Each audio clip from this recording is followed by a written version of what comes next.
ಮೊಲದ ನರಿಯ ಸಹವಾಸ ದೋಷಕತೆ. ಒಂದು ದಟ್ಟವಾದ ಕಾಡಿನಲ್ಲಿ ಒಂಟಿಯಾಗಿ ವಾಸಿಸುತ್ತಿದ್ದ ಒಂದು ಮೊಲ.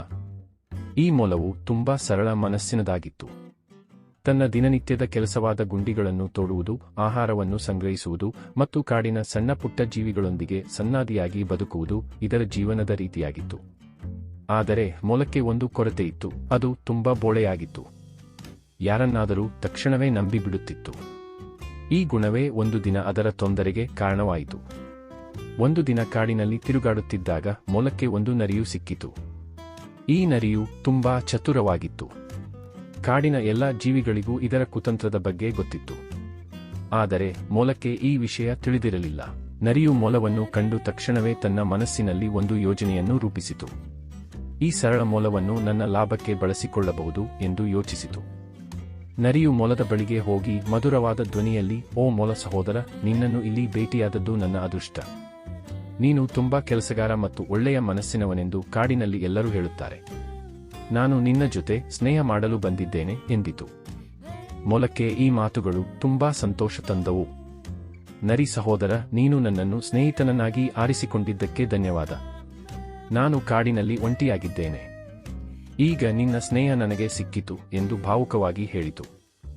ಹೀಗೆ ಆರಂಭವಾದ ನರಿಯ ಸಹವಾಸ ಮೊಲದ ಜೀವನವನ್ನು ತಲೆಕೆಳಗಾಗಿಸಿತು.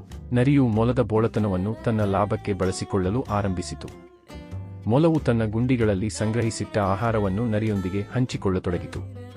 ನರಿಯಾದರೂ ತಾನು ಏನನ್ನೂ ತರದೆ ಮೊಲದ ಆಹಾರವನ್ನೇ ತಿನ್ನುತ್ತಿತ್ತು.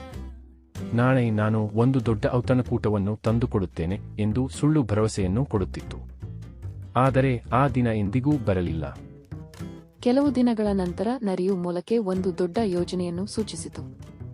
ಮೊಲ ಸಹೋದರ, ಕಾಡಿನ ಆಚೆಗೆ ಒಂದು ಚಿನ್ನದ ಗಣಿ ಇದೆ ಎಂದು ಕೇಳಿದ್ದೇನೆ. ನೀನು ಗುಂಡಿಗಳನ್ನು ತೋಡುವುದರಲ್ಲಿ ಎತ್ತಿದ ಕೈ. ನಾವಿಬ್ಬರೂ ಒಟ್ಟಿಗೆ ಹೋಗಿ ಆ ಗಣಿಯಿಂದ ಚಿನ್ನವನ್ನು ತೆಗೆದುಕೊಂಡು ಬರೋಣ. ನಂತರ ಐಷಾರಾಮವಾಗಿ ಬದುಕಬಹುದು ಎಂದಿತು.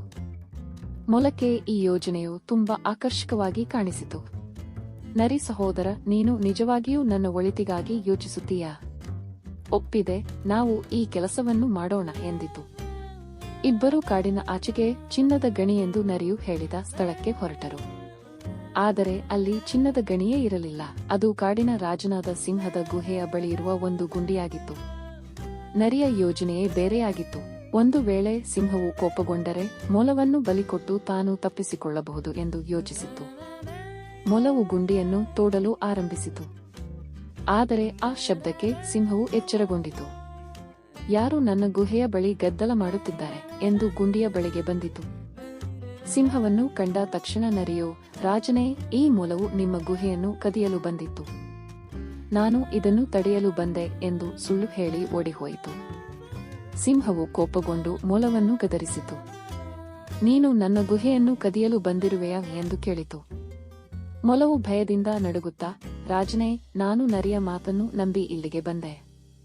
ದಯವಿಟ್ಟು ನನ್ನನ್ನು ಕ್ಷಮಿಸಿ ಎಂದು ಕೇಳಿಕೊಂಡಿತು. ಸಿಂಹವು ಮೊಲದ ಬೋಳತನವನ್ನು ಕಂಡು ಕನಿಕರಪಟ್ಟಿತು. ನೀನು ಒಳ್ಳೆಯವನಾಗಿರಬಹುದು, ಆದರೆ ಕೆಟ್ಟ ಸಹವಾಸವನ್ನು ಆರಿಸಿಕೊಂಡಿರುವೆ. ಈಗ ಹೋಗು, ಮುಂದೆ ಯಾರನ್ನಾದರೂ ನಂಬುವ ಮೊದಲು ಯೋಚಿಸು ಎಂದು ಬಿಟ್ಟಿತು. ಮೊಲವು ತನ್ನ ತಪ್ಪನ್ನು ಅರಿತು ತಲೆ ತಗ್ಗಿಸಿ ತನ್ನ ಗುಂಡಿಗೆ ಮರಳಿತು.